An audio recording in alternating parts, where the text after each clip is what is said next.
Messenger যেটা ছাড়া একদিনও কল্পনা করা যায় না। আজকের ভিডিওতে মেসেঞ্জারের এমন 4টা ফিচার সম্পর্কে আপনাদের বলবো যেগুলো শুনলে আপনি লিটারালি অবাক হবেন এবং এগুলো আপনার মেসেঞ্জার জার্নিকে আরও স্মুথ করে তুলবে। তাহলে বেশি কথা বাড়িয়ে আপনি চলুন শুরু করি। Hey everyone, Mahfuz here, welcome to Mahfuz the tech master another এপিসোডের সাথে আছে আমি Mahfuzur Rahman.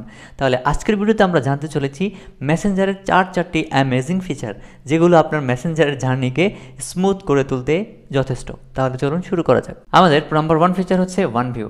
One view photo শেয়ারিংয়ের একটা অপশন, অর্থাৎ আপনি যখন কাউকে ফটো পাঠান তখন কি হয়, ওটা তার ফোনে সেভ হয়ে থাকে বা ওইটা সে স্ক্রিনশট নিতে পারে কিংবা অটোমেটিক ওটা মেসেঞ্জারে থেকে যায়, তাই না, যদি আনসেন্ড না করেন। বাট ওয়ান ভিউ এমন একটা প্রাইভেসি মেনটেন করার মতো ব্যাপার, এটার মাধ্যমে ফটো পাঠালে উনি হচ্ছে ওটা সেভ হবে না, প্লাস একবার দেখতে পারবেন আর দেখতে পারবেন না। তাহলে আসুন জেনে নিই কীভাবে ওয়ান ভিউ কাজ করে, আপনি কীভাবে ওয়ান ভিউ ব্যবহার করে ফটো পাঠাবেন। সো প্রথমে আসলে মেসেঞ্জারটা ওপেন করে নিচ্ছি এবং যাকে ফটো পাঠাবো তার আইডিটা ওপেন করে নিচ্ছি। দেন এই যে সিম্পলি যেভাবে ফটো পাঠায় নর্মাল ফটো বা পিকচার সেটা, দেন হচ্ছে পিকচারটা সিলেক্ট করলাম।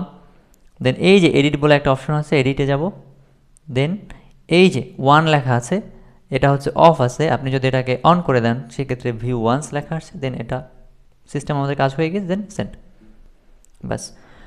নর্মালি ফটো পাঠালে কিন্তু ওটা বড় স্ক্রিন জুড়ে, আমি আর একটা এমনি নর্মাল ফটো পাঠিয়ে দেখছি, সেটা হচ্ছে ওকে। সো নর্মাল ফটো দেখুন, সেটা হচ্ছে এভাবে বড় স্ক্রিন জুড়ে থাকে এবং তার ইয়াতে নর্মাল ফটো কিন্তু বড় স্ক্রিন জুড়ে থাকে এবং ওটা তার ওখানে সেভ হয়ে থাকে। বাট ওয়ান ভিউর মাধ্যমে পাঠালে সেটা কিন্তু এইভাবে করে মেসেজ আকারে যায় এবং উনি এটা একবার ভিউ করার পর এটা এক্সপায়ার হয়ে যায়, উনি এরপর এটা ভিউ করতে পারবে না। তো এটা ছিল আমাদের number 1 feature. Number 2 video share. Number 3 screen share. Video share এবং স্ক্রিন শেয়ার এই ফিচার দুটি আমরা একসাথে দেখবো, কারণ এই দুইটা পাশাপাশি এবং একই সময় একই সাথে একই সিস্টেমে এটাকে অ্যাক্সেস নেওয়া যায়। সো এটার জন্য আমাদেরকে হচ্ছে কাউকে কল দিতে হবে, দেন আমি ফিচারটা একেবারে লাইভ দেখিয়ে দিচ্ছি। অ্যান্ড দুইটা ফিচার সম্পর্কে আমি একটু ব্রিফলি বলে নিচ্ছি, কারণ এই ফিচার দুটো যখন আমি দেখাবো তখন আমার মাইক্রোফোন অটোমেটিক অফ হয়ে যাবে, অ্যান্ড কল দিলে হচ্ছে মাইক্রোফোনটা অফ হয়ে যায়, অর্থাৎ আপনি ভয়েসটা শুনতে পারবেন না। আমি জাস্ট আপনাকে ফিচারটা দেখাবো, আপনি দেখলে ইজিলি বুঝে যাবেন। বাট আগে আপনাকে ব্রিফলি একটু বোঝাচ্ছি। ভিডিও শেয়ারিং হচ্ছে এমন একটা অপশন, অর্থাৎ আপনি কারোর সাথে ফেসবুকের যে ভিডিওগুলো আছে এগুলো একসাথে দেখতে পারবেন। নর্মালি আমরা নিউজ ফিডে যে ভিডিওগুলো দেখতে পাই, ইভেন আপনি যে ভিডিওগুলো সেভ করে রেখেছেন ফেসবুকে ওইগুলো আপনি দেখতে পারবেন। অ্যান্ড স্ক্রিন শেয়ারিংয়ের যে ব্যাপারটা, সেটা হচ্ছে অনেক সময় আমাদের অনেক কাজের ক্ষেত্রে বা অনেক নানা প্রয়োজনে স্ক্রিনটা শেয়ার করতে হয়, অর্থাৎ আমাদের স্ক্রিনটা দেখাতে হয়, বা কোনো সমস্যা হয়েছে আমি তাকে স্ক্রিনটা দেখাতে যাচ্ছি, সে দূরে আছে কাছে নেই, সো ইজিলি আমি স্ক্রিনটা শেয়ার দিয়ে আমার স্ক্রিনটা দেখাতে পারবো, সে ওখান থেকে আমাকে ডিরেকশন দিতে পারবে বা আমার স্ক্রিনটা দেখতে পারবে। লাইক টিম ভিউয়ার যারা ইউজ করেছেন ডেস্কটপে, সেম। তো এখন আমি ফিচারটা দেখাবো, অ্যান্ড ফিচারটা দেখার সময় অবশ্যই মাথায় রাখবেন আমার কোনো ভয়েস কাজ করবে না, আমি নর্মালি রোবটের মতো আর কি দেখাবো, আপনি দেখতে থাকবেন। দেন আমরা আবার 4th ফিচার অর্থাৎ 4 নম্বর ফিচার থেকে কন্টিনিউ করবো উইথ ভয়েস।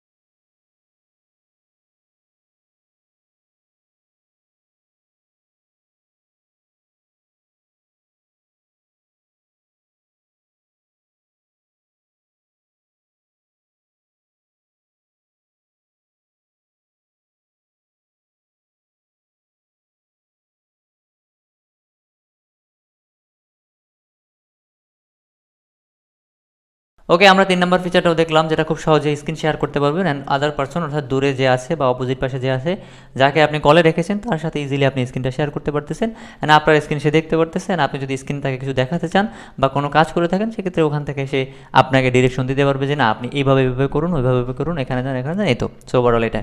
আর নাম্বার 4 বা 4 নম্বর যেটা, সেটা হচ্ছে টাচ আপ। অর্থাৎ আমরা অনেকেই অনেক সময় মেসেঞ্জারে ভিডিও কলে কথা বলে থাকি। সো ভিডিও কলে কথার সময় কিন্তু আমাদের ফেসটা অতটা স্মুথ হয় না বা অতটা সুন্দর লাগে না, বাট আপনি যদি টাচ আপ ফিচারটা ইউজ করেন সেক্ষেত্রে আপনার ফেসটা একেবারে স্মুথ হয়ে যাবে, অ্যান্ড অপোজিট পাশে যে আসে সে একেবারে আপনার স্মুথলি দেখতে পারবে, অ্যান্ড আপনার ফেসটা সে নর্মালি যেভাবে মেকআপ করা বা স্মুথ একটা ছবি তোলার সময় যেভাবে সেলফিতে আমরা স্মুথনেস ব্যবহার করে থাকি বা স্মুথ যে ফিচারটা ব্যবহার করে থাকি, নর্মালি ওই ফিচারটা এভাবে কাজ করতে পারবেন টাচ আপের মাধ্যমে। অ্যান্ড আর এটা ব্যাপারটা হচ্ছে, এটা দেখানোর জন্য আমাকে অবশ্যই ভিডিও কলে আসতে হবে, অ্যান্ড ভিডিও কল যখন আমি দিব তখন আমার মাইক্রোফোনটা আবারও অফ হয়ে যাবে। সো এটা একটু কনসিডার করবেন। আমি জাস্ট আপনাকে দেখিয়ে দিব যে ফিচারটা একবার দেখালেই বুঝবেন, অর্থাৎ টাচ আপে একবার ক্লিক করলে এই ফেসটা স্মুথ হয়ে যাবে। ওকে, আমি একটু দেখিয়ে নিচ্ছি, অ্যান্ড তখনও কিন্তু কল দিলে অটোমেটিক আমার ভয়েসটা অফ হয়ে যাবে। আমি ভিডিও কল দিয়ে নিচ্ছি। কি যে হইলো, জীবনটা যদি এমন করে তাইলে কি আর হয়?